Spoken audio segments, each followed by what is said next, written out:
Mume wako ndio kiongozi wako. Mume wako ndio kiongozi wako. Mimi nilikuwa najifunza mambo ambayo Mungu anayafundisha kwenye vitabu vyake. Yaani Mungu hajaweza kukuamini wewe mwanamke kuwa kiongozi katika ngazi ya familia.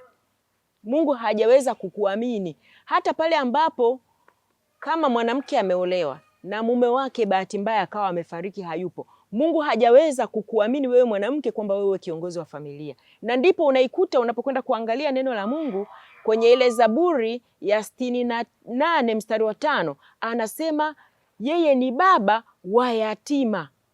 Yeye ni baba wa yatima. Kumbe hata yule yatima ambaye amebaki peke yake, baba yake amefariki, bado Mungu anasema yeye mwenyewe ndo anayekaa kama baba.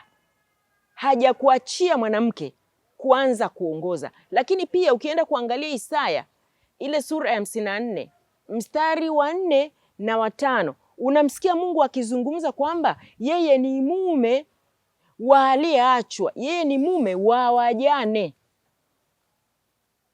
yeye ni mtetezi wa wajane. Kwa hiyo hajakuachia wewe mwanamke kwamba sasa kwa kuwa mwanaume hayupo wewe ndio kiongozi. Hapana. Hata mtoto aliachwa hana baba wala mama, anasema yeye anakuwa baba, Mungu mwenyewe. Kwa hiyo uongozi kwenye ngazi ya familia kuna baba, mama, watoto. Uongozi ni wa mume peke yake, kapewa hiyo nafasi ya kuwa ni kiongozi. Na hata pale ambapo anakuwa hayupo, unaona Mungu anasema ninaingia mimi mwenyewe. Haja kuachia wewe mwanamke, anaingia yeye, anasema mimi ni mume. Pale ambapo mwanamke ameachwa, mimi ni mume wa wajane, anasema mimi ni mtetezi wa wajane, anasema mimi ni baba wa yatima. Kwa hiyo hajakuamini Mungu kuongoza hata pale ambapo yeye mwanaume aliyempa kuongoza kwenye ngazi ya familia hayupo. Hajakuamini wewe mwanamke. Sasa huwa najiuliza, wewe mwanamke ambaye unanisikiliza, hivi inafikiaje mwanamke unasema mimi nimeamua kuzaa watoto wangu na mimi sitaki mume, nitalea watoto wangu peke yangu? Unafikiaje huko? Unafikiaje huko? Yaani Mungu hajakupa uongozi mwanamke kwenye familia. Dini yoyote unayoifuata hajakupa hiyo habari ya kuwa kiongozi. Nitamuelewa yule binti, nimekutana nao wachache, wapo hata marafiki zangu ambao wananiambia alikuwa kwenye mahusiano na kijana, alikuwa kwenye mahusiano na mwanamke. Hawakuwa wamepanga kwamba ni wakati wa kuzaa, ikatokea amebeba ujauzito. Na kwa kuwa ni mtu ambaye ndani ya moyo wake ana hofu fulani na utu, anawaza nisije nikatoa mimba nitakuwa naua mtoto, anaamua kuzaa yule mtoto, anamlea yule mtoto. Mungu hata wakati huo anakutaka umtazame yeye kama baba wa mtoto. Wala usijifanye mimi ndio baba mama wa huyu mtoto. Umtazame kwamba huyu mtoto ametokea kwenye mazingira ambayo sikuweza kumzaa pamoja na baba yake, lakini Mungu ndio baba wa huyu mtoto na ndiye atakayenisaidia mtoto akue vizuri. Ukitazama kwa mtazamo huo, Mungu anakufurahia. Lakini wewe ambaye eti unaamua makusudi kabisa, mimi nimeamua kuzaa, nitalea watoto peke yangu, mwanaume simtaki. Unatoa wapi hicho kiburi mwanamke? Mungu hajakuamini hata mwanaume akiwa hayupo, hajakuamini kuwa kiongozi wa familia. Hajakuamini. Na kama unanisikiliza wewe ni single mother, umejikuta umezaa mtoto, umezaa watoto, unawalea bila baba yao. Neema ya Mungu ikukumbatie wewe pamoja na hao watoto. Tena umuangalie Mungu nyakati zote kwamba yeye ndio baba wa hao watoto na ndiye atakayenisaidia watoto wakue. Kuna mama mmoja amelea watoto wake, alizaa watoto 5. Hakupataga neema ya kupata mume. Wale watoto amewazaa, nafikiri kuna baadhi pale wana baba mmoja, sijui wawili, wengine kila kichwa na baba yake.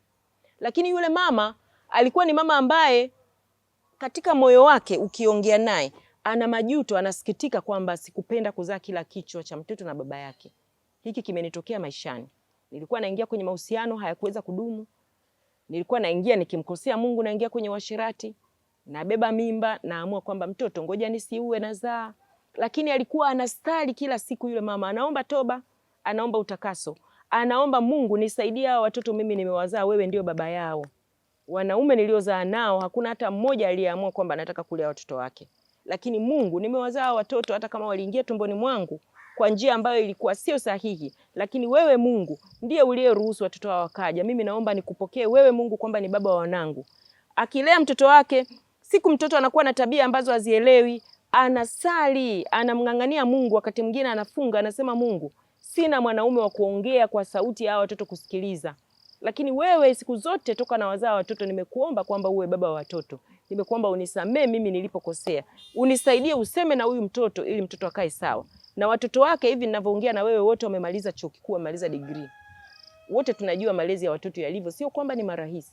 Mtoto kukusikiliza, akakutia, akasoma, akafuata unachomueleza, umelipa ada akasoma, sio kitu kirahisi. Lakini watoto wake Mungu amekuwa akisema, kwa sababu alikuwa anamuendea, anamwambia wewe ndio baba. Naomba useme kwa sauti ambayo wanangu wataweza kukusikiliza. Maana nimeonya mtoto anisikilize. Naomba Mungu unisaidie. Na Mungu amemsaidia, watoto wameenda vizuri.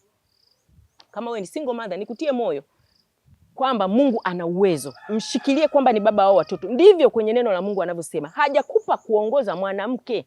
Kiburi tunatoa wapi wanawake? Toa kiburi. Mume ni kiongozi nyumbani, mkishafika kwenye familia. Mume ni kiongozi, toa kiburi mwanamke mwenzangu. Toa kiburi. Hata mwanaume awe hayupo hapo nyumbani, hata mwanaume awe amefariki, bado Mungu anasema ninakaa mimi, sio wewe uwe kiongozi. Mradi ni familia. Ninakaa mimi mwenyewe.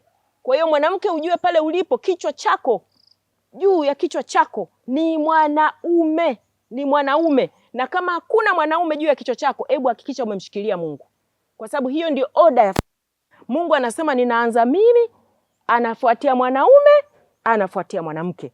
Kwa hiyo kama mwanaume hapa nyumbani katikati yenu na Mungu kwa namna yoyote ameondoka, kwamba bahati mbaya wewe ni mjane, mwanaume amefariki, kwamba bahati mbaya hukuweza kuwa kwenye mahusiano ambayo mtu akawa mwaminifu mkafikia kwenye ndoa, basi wewe ondoa huyu mwanaume afu hakikisha huyu Mungu pale ndo amebaki, ndo unamchukua kwamba huyu ndio mume, huyu ndio kiongozi, huyu ndio kila kitu, unamsikiliza. Yanayo kushinda unampelekea. Namna hiyo maisha yanaenda sawa sawa. Ondoa kiburi mwanamke. Nyumbani, kwenye familia, mwanaume ni kiongozi.